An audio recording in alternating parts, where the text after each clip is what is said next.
Oi, pessoal, me chamo Isabelle, tenho 16 anos, tô prestes a fazer 17 e eu sou uma adolescente apaixonada por Cristo e Ele tem ministrado meu coração há bastante tempo sobre tornar Ele conhecido, sobre falar mais dele, sobre usar todos os recursos para a honra e glória dele. Eu tenho começado a gravar vídeos, a minha irmã é quem grava e edita e eu escolho o tema, né, a palavra, assim, algo que vai chamar justamente a atenção das pessoas a verem aqueles vídeos, que são vídeos curtos, né?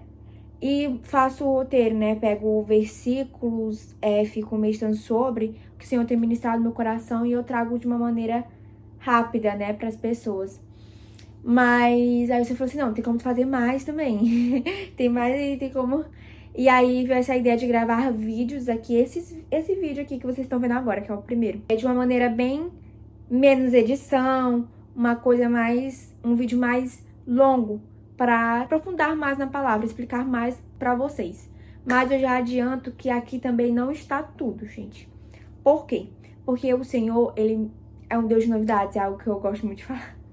E porque é real mesmo, gente. Ele sempre surpreende, sabe? Todos os dias, toda hora, todo momento. Então ele sempre, o Espírito Santo sempre vai te mostrar algo diferente, né? Vai te fazer entender, ter uma clareza. Você pode ler esse capítulo hoje, mas amanhã você lê, você vai ver outra coisa diferente, tal. Ele vai te falar outra coisa, sabe? Mais coisas. Eu não vou ler aqui o capítulo com vocês, porque eu já li ele, né? Na agorinha. Inclusive, é muito importante a gente fazer a oração antes da leitura e depois. Que a gente não só leia, mas que a gente fale também, que a gente entenda e que a gente viva de fato, né? Então, pra justamente não ser só uma leitura, sabe, gente? Pra não ser só uma lista de tarefas, sabe? Ah, tem que ler a Bíblia, eu vou ler a Bíblia, não. Isso aqui a gente tá tendo um relacionamento com Deus, né? A gente tá conhecendo mais dele, tá se aprofundando mais e tá sendo moldada, transformada. Aqui nesse capítulo, fala sobre a palavra que se tornou carne. No Antigo Testamento todinho, se vocês forem ler, ele todinho aponta pra Cristo.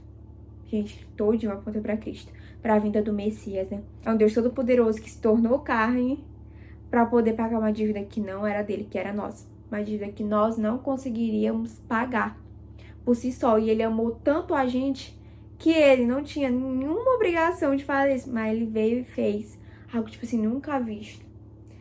Algo que só ele poderia fazer. E faz isso por nós, pra gente justamente ter acesso a um relacionamento a ele. Quão lindo é isso, né? Fala que a palavra, ela estava no início de tudo, né? Tudo foi feito por intermédio de Jesus. Tudo. Tudo. Ninguém veio antes de Deus, sabe? Às vezes na nossa mente fica tipo, meu Deus, mas o que veio antes de Deus? Mas por que Deus existe? Cara, Deus, ele é. Nada veio antes dele, sabe? Ele é soberano. Ele é a luz dos homens, ele é a luz do mundo e as trevas não o derrotaram. E a luz, ela vem e expõe tudo que... Sabe quando você tá no escuro e aí você liga a luz ela justamente faz ver melhor. Então tudo que estava escondido, a luz ela vem e expõe, né? João Batista, quem foi ele, né? Ele era primo de Jesus, ele era filho de Isabel e Zacarias e ele preparou o caminho para Jesus. Mas o que é preparar o caminho para Jesus? Ele removeu todo obstáculo, qualquer coisa que impedisse aquelas pessoas de ver a vinda do Messias. Tipo assim, tá desse jeito, dessa forma. Aí ele vai, olha, eu conheço o caminho. Eu tenho uma boa notícia pra vocês. Quando as pessoas estão, sabe, sem direção na vida, não são filhas de Deus, e aí a gente fala, olha, tenho uma boa notícia pra você.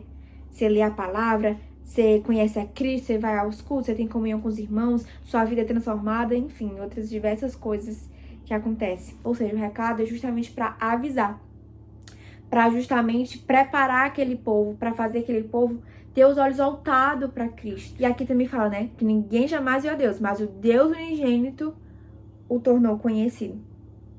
Jesus e o Pai são um só. Jesus e Deus são um só, o Espírito Santo são um só. E Jesus, ele foi justamente a revelação de Deus. Não tem como você ser filho de Deus se você não tem esse relacionamento de pai e filho com ele. Porque ele já liberou tudo. Ele já fez tudo pra que a gente tenha um relacionamento com ele. Mas é nós quem decidimos se nós teremos esse relacionamento com ele ou não. Aqui nesse capítulo também fala sobre como a lei, né, no Antigo Testamento, veio por intermédio de Moisés. Sabe, Moisés, ele era o mediador ali daquele povo. Deus falava com ele, ele trazia o que Deus tinha falado, levava a Deus o que as pessoas tinham falado. E quando Jesus ele vem, ele é o intermédio, sabe? Ele é o mediador. Então não somos mais alvos da ira de Deus, mas nós somos chamados a ser amigos dele, sabe? A ser família dele, a ser filho, né? Bem, mais adiante, nos próximos versículos, aqui na minha Bíblia, ela é separada por temas. Desse primeiro tema foi a palavra tornou-se carne. O segundo tema é João Batista nega ser ele o Cristo. As pessoas estavam achando que era ele, né? E, cara, vocês já pararam pra perceber que João, ele estava tão obediente ao que o Senhor tinha mandado ele fazer, direcionado a ele, que as pessoas começam a achar que ele é o próprio Cristo. João, ele tá preparando e tá sendo preparado também. Ele fala algo nunca visto. Jesus, ele revoluciona tudo. Então as pessoas ficam tipo assim, quem é você e tal, pra falar isso, quem te enviou? Aí aqui ele diz, né, eu sou a voz do que clama no deserto, faça um caminho reto para o Senhor, que o profeta Isaías diz. Ou seja, ele tá dizendo, gente, se prepara, ele tá vindo. Gente, façam tal e tal coisa, ele tá vindo e tal. E isso continua ecoando ainda hoje. Ainda é algo que nós devemos fazer. Aí João, ele diz, né, que ele batiza com água, mas entre vocês está alguém que vocês não conhecem, né?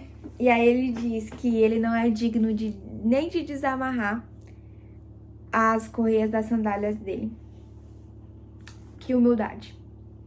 João, ele reconhecia com quem ele estava falando, ele reconhecia quem estava acima dele, quem veio antes dele, quem é soberano sobre todas as coisas, quem é dono de tudo.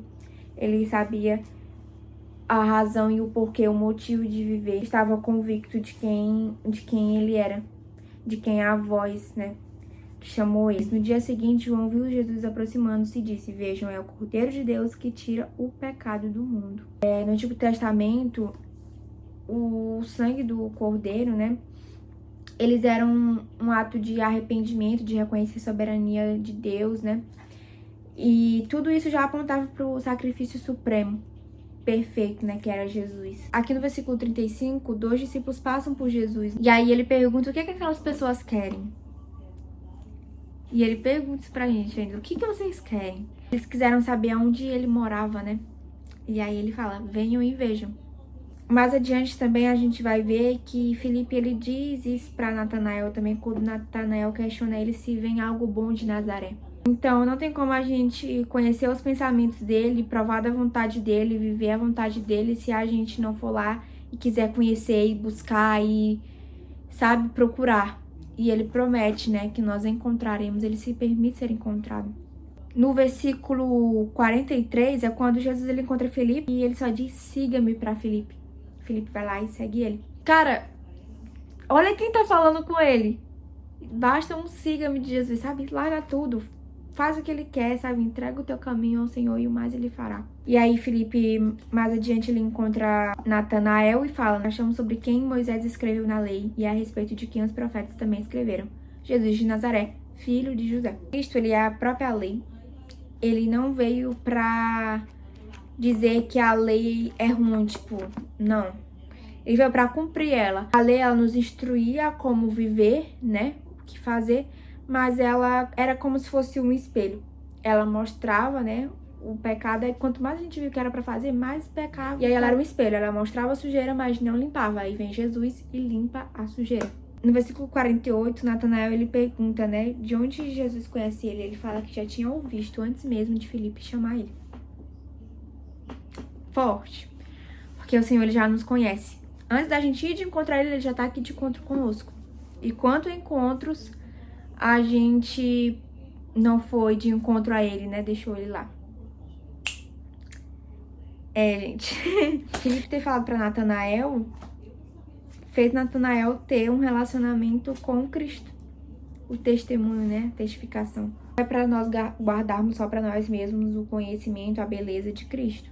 Ela é pra todos. Jesus é pra todos, a palavra dele é pra todos. E esse capítulo se encerra com Jesus falando a Natanael, né? Que se ele creu porque Jesus disse que viu ele debaixo da figueira antes mesmo dele vir de encontro e conhecer Jesus, quem dirá quando ele visse coisas maiores do que essa? Digo a verdade, a própria verdade falando a verdade. O quão forte é isso, gente? Ele cumpre as palavras dele, tá? Ele não é um para que minta.